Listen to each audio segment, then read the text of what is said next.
responding to the post-industrial urbanised landscape where we live, Lucy in Surbiton and myself in Guildford.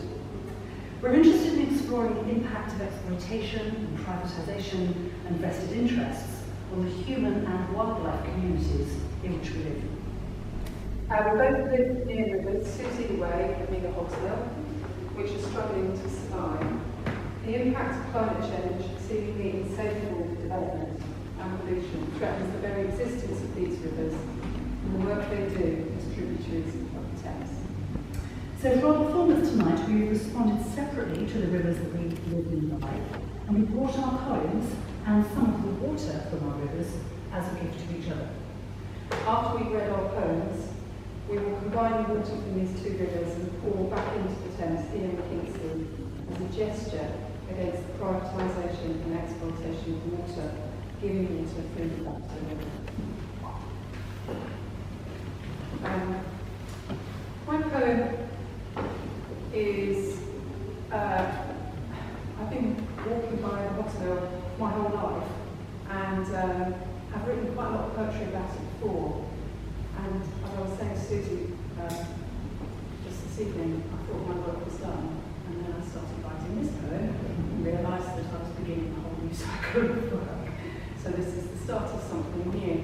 Also, this year I have been doing walks around Told, which is where I live, under the sort of name Told Treasure and Hogsmill Hub with the local ecologist and naturalist Alison Field, which was amazing. We're actually featured on Radio 4 on Monday at 4 o'clock on a programme called Women Who Walk, which is a half-hour programme about women walking artists. And we are at the start of the programme and we recorded one of our walks, and so you can hear us actually doing what we're doing there and interviewed as well.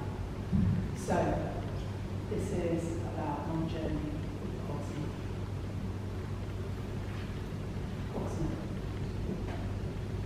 7 miles of water, a dull little stream in Greater London. There was nothing left, no trees, high sides, mud piles, mudslings on spongy sticks, everything bare, rootless, visible. Channels impassable to fish, 20 tons of stone in water. We grunted and moaned our way through placing, moving and repositioning stones several times before finally fixing boulders on the spillway. We have grown muscles on our ears. Chestnut stakes driven into misery conditions in heavy rain, river lurgy from sewage outfalls flowing after the rain, massive misconnected drains, the heavens open, crescendo with apocalyptic rainfall, a true baptism of fire. 4 elvers were found in the channel, eel passes on wheels downstream, eel passage through the rock ramp and over the upper weir, diversity of flows, passable notches, vital resting pools, fluxing flows, slack resting pools. We saw 2 fish using the rock ramp, their desire to push their boundaries, the door opened to repopulate upstream, a doorway, light of the world. In the dark green vital resting pools, step, fascinating fish passage, step, the stones, untangle the witch's knickers from the trees, step, middle of the river, step, walk on water, step, light of the world, step, the Yule oak. Against effluvian rag-adorned concrete outfall at the bridge, a score of beautiful demoiselles flutter and wow above the stream, a courting corps de ballet, viridian blue, malachite, bronze flashes in the May-June simmer. Walk the Packhorse Bridge, where hooves were copper-plated, lest sparks set off the gunpowder in the mills nearby. Watch you come alive again, in dark green resting pools, floating October flames. Ancient roads and cities of water pass under the Clapham Bridge, fat chub, hover with a heron, fluxing force, eel passage, echo, flow, size. I think, as is clear from Moose's poem, that the whole theme of rivers resonates really well with the theme of becoming this evening. Just the very fact of being a river, I think, takes you into that whole notion of becoming. But actually, I think it's a bit more than that, because throughout their long history, the rivers that Lucy and I live by the side have been changed and altered for different human purposes. So in the case of the Wey, where I live, it's been industrially engineered to become what we call navigation, a combination of canal and river. So for my poem, I'm going to read a piece that's adapted for this evening from a longer poem called Navigations, which attempts to follow the route my grandmother's body took when she drowned herself in the Wey. Navigations.